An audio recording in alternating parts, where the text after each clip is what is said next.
ప్రధాని మోదీ సెల్ఫీ వీడియోను ఫేస్బుక్లో తొలగించడంపై సోషల్ మీడియా దిగ్గజం మెటా క్షమాపణలు చెప్పింది. మెటా గ్లోబల్ అఫైర్స్ అధికారి జోల్ కప్లాన్ కేంద్ర ఐటీ శాఖ మంత్రి అశ్విని వైష్ణవ్ను కలిసి క్షమాపణలు చెప్పారు. తమ ప్లాట్ఫామ్లో చిన్నారులపై లైంగిక వేధింపుల కంటెంట్ డీప్ ఫేక్స్ తదితర వైఫల్యాలకు కూడా మెటా తరపున ఆయన క్షమాపణలు చెప్పినట్లు ప్రభుత్వ వర్గాలు వెల్లడించాయి.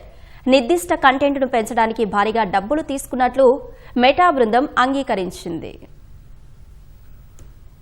ప్రధాని మోదీ సెల్ఫీ వీడియో పోస్టు తొలగింపు వ్యవహారంపై కేంద్ర కఠిన వైఖరితో మెటా గ్లోబల్ బృందం ఢిల్లీకొచ్చింది. ప్రస్తుతం మెటా గ్లోబల్ అఫైర్స్ హెడ్ గా ఉన్న జోయల్ కప్లాన్ నేతృత్వంలోని మెటా బృందం కేంద్ర ఐటీ శాఖ మంత్రి అశ్విని వైష్ణవ్, ఐటీ కార్యదర్శి ఎస్ కృష్ణన్తో వేర్వేరుగా సమావేశమైంది. తమ ప్లాట్ఫామ్ల నిర్వహణలో జరిగిన లోపాలను వారు అంగీకరించారు.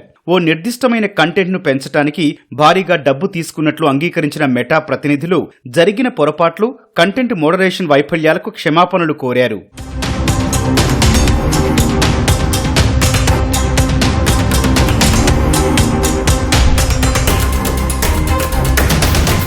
పేపర్ లీకేజీలపై కఠిన చర్యలు తీసుకుంటామని దేశ యువతకు హామీ ఇస్తూ జూలై 23న ప్రధాని మోదీ ఇన్స్టాగ్రామ్, ఫేస్బుక్లలో ఒక సెల్ఫీ వీడియోను పోస్ట్ చేశారు. అయితే సాంకేతిక లోపం పేరుతో ఫేస్బుక్ కాసేపు తొలగించడం తీవ్ర దుమారం రేపింది. ఈ వివరణను తోసిపుచ్చిన ప్రభుత్వం జాతీయ భద్రత, పబ్లిక్ ఆర్డర్కు సంబంధించిన అంశాల్లో సాంకేతిక లోపాలను సాకుగా చూపలేరని స్పష్టం చేసింది.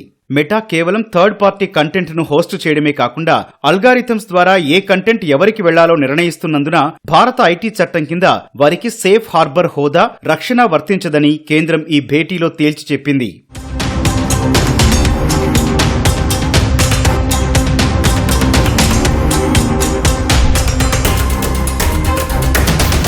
ప్లాట్ఫామ్ జవాబుదారీతనంపై మెటాను కేంద్రం గట్టిగా నిలదీసింది. Algorithm bias, deep fakes, verified అకౌంట్లకు భద్రత, పెయిడ్ యాడ్స్ లో చిన్నారులను లైంగికంగా వేధింపులకు గురిచేసే కంటెంట్ రావడంపై తీవ్రంగా ప్రశ్నించింది. దీనిపై తాము ప్రమోషన్లు చేసినట్లు మెటా అంగీకరించినట్లు సమాచారం. మరోవైపు ప్రధాని సెల్ఫీ వీడియో పోస్టు తొలగింపుపై పార్లమెంటరీ స్థాయి సంఘం తీవ్రంగా పరిగణించింది. ఈ వివాదంపై మెటా సీఈఓ మార్క్ జుకర్బర్గ్ స్వయంగా క్షమాపణలు చెప్పాలని డిమాండ్ చేసింది. 3 రోజుల్లోగా బహిరంగ క్షమాపణలు రాకపోతే ఆయన ఇమ్యూనిటీ ప్రొటెక్షన్ ను ఉపసంహరిస్తామని హెచ్చరిస్తూ లేఖ రాసింది.